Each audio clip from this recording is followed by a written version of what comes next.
A massive makeover brings about a revitalised Sonata that is now better than ever, particularly in the base spec. All new look. More refinement and more equipment. Same great ride and handling. No AEB, mid-spec model no longer available. Big price gap between base and top. Premium model faces serious competition for the price. It's actually hard to know why it's not an all-new Sonata, because from the outside at least, the only panel the new Hyundai Sonata shares with its predecessor is the roof. The front bumper, bonnet, the doors, the rear bumper and pretty much anything else you can think of, has been updated with Hyundai's new design language. Under the sheet metal there is a new transmission for the top-spec turbo, which also gets a slight increase in torque, while the interior gets a better infotainment system and improvements to multiple surfaces. Parked next to each other, the new and old Sonata share a slight family resemblance, however the new car is a far more sophisticated design that brings about the new Hyundai family face first seen on the all-new Hyundai i30 and Hyundai Kona. The new Sonata is the work of Hyundai's California Design Center, which may explain some of the grille elements on the higher spec variant. But no matter how you view it, it's a pretty good looking car, if a mid-sized family sedan is what you're after. But herein lies the problem with the Sonata, both new and old. Not many private buyers really want one over the company's super popular SUVs, Santa Fe, Tucson, and Kona, with more than 60% of Sonata sale going to fleets such as QLD Police, which seem to have taken a particular liking to the car and its, apparently XR6 turbo matching, performance. Having ditched the mid-spec elite model due to lack of popularity and small volume of overall sales, there is now a substantial $14,500 price gap between the base model active, $30,990 plus on roads, and the top-spec premium, $45,490 plus on roads.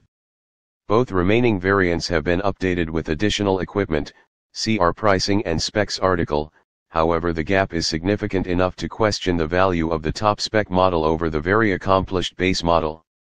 We started our review and test drive with the Sonata Premium variant, which is paired exclusively with the brand's 2.0-liter 4-cylinder turbocharged engine. It delivers the same 180 kilowatts of power but sees torque lift slightly to 353 nanometers. Power is sent to the front wheels. The biggest change for the turbo models is the introduction of an 8-speed automatic transmission, which replaces the previous model's 6-speed.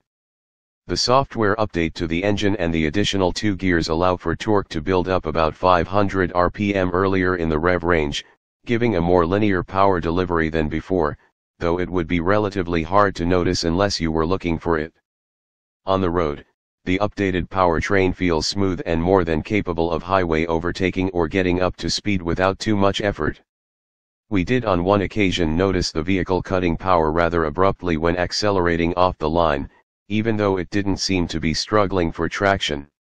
Our attempts to repeat the issue failed to materialize. It's a very smooth experience behind the wheel, with the power and torque is delivered effortlessly and in a usable manner. The steering, ride and suspension tuning remains unchanged and carries forward the original setup that Hyundai Australia's own engineers put together locally. The locally tuned setup provides an ideal balance between comfort and dynamic ability for the Sonata's intended purpose. It absorbs the bumps rather well, yet it doesn't complain too much when pushed into a corner at speed. It helps that both variants are wearing proper performance tires. There are now also paddle shifters on the updated flat-bottom steering wheel, which you would probably never use, but the updated LED headlights are far more useful. The one new feature I did find somewhat annoying was the driver attention alert system, which said on 8 separate occasions in less than an hour period when I had just started driving on the highway, to take a coffee break, suggesting it was reading the signs for fatigue or driver monitoring rather poorly. The front seats are rather comfortable and with heating and cooling available, it's the sort of car that is ideal to take on long interstate drives. The rear seats too, are capable of comfortably accommodating 2 large adults, a third when necessary, or 2 forward and rear facing baby seats, 2 ISO fix points available. The Sonata offers 510 liters of boot space, which is more than enough to swallow a few large suitcases or golf clubs, but given its shape, may struggle with larger prams.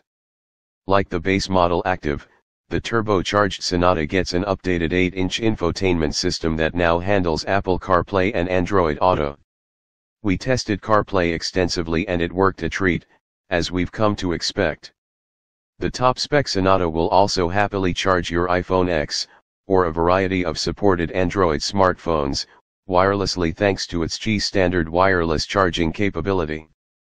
That feature is not present on Active variants, and our base model test vehicle refused to play music over Bluetooth streaming, or even let us change the media interface at all, with all options permanently blanked out, forcing us to use CarPlay to manage audio playback.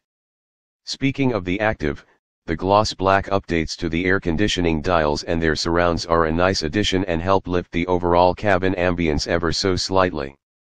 There is also the addition of dual-zone climate control, smart key and push-button start, and a smart boot system which automatically opens if you stand near the boot with the key in your pocket for a few seconds.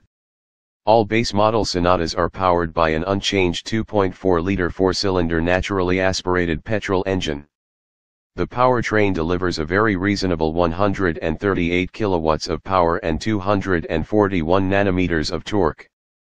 Given the non-turbocharged models weight about 60 kilograms less than their more expensive siblings, I found the drivetrain setup more than ideal and capable of handling the task.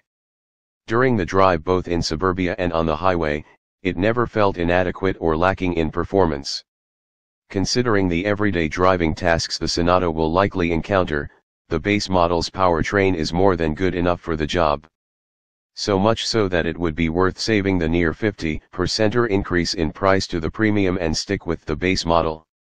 Sure, there are a whole host of features that try to justify the additional cost to the premium, a favorite being the Smart Sense system that comes with smart cruise control, lane change assist and blind spot detection. But other than that, you're really only going to miss the electric driver and passenger seats with heating and cooling, and perhaps the larger 18-inch alloy wheels wearing Michelin Pilot Sport 3 tires, as opposed to 17-inch wheels wrapped in Continental Conti Premium Contact 5 tires. The main problem with the Sonata Premium is that at the near $50,000 on-road cost, there are plenty of other options on the table, not just from Europe, but even from Hyundai's sister company, with the Kia Stinger. At about the same cost, you can easily find yourself in a rear-wheel drive Stinger offering inherently better driving dynamics with the same 2.0-liter turbocharged engine. Yes, it will lack a fair few of the Sonata's more luxurious features, but it will offer a fundamentally better driving package, and that's worth some consideration. For us, the 2018 Hyundai Sonata offers a very competent package for its segment. It now looks better than ever, offers the latest in car technology and a host of new features. While it comes with one of the best warranties in the business, 5 years/unlimited km, it still lacks some essentials such as autonomous emergency braking, but if you can forego that, it's definitely worth putting on the shopping list.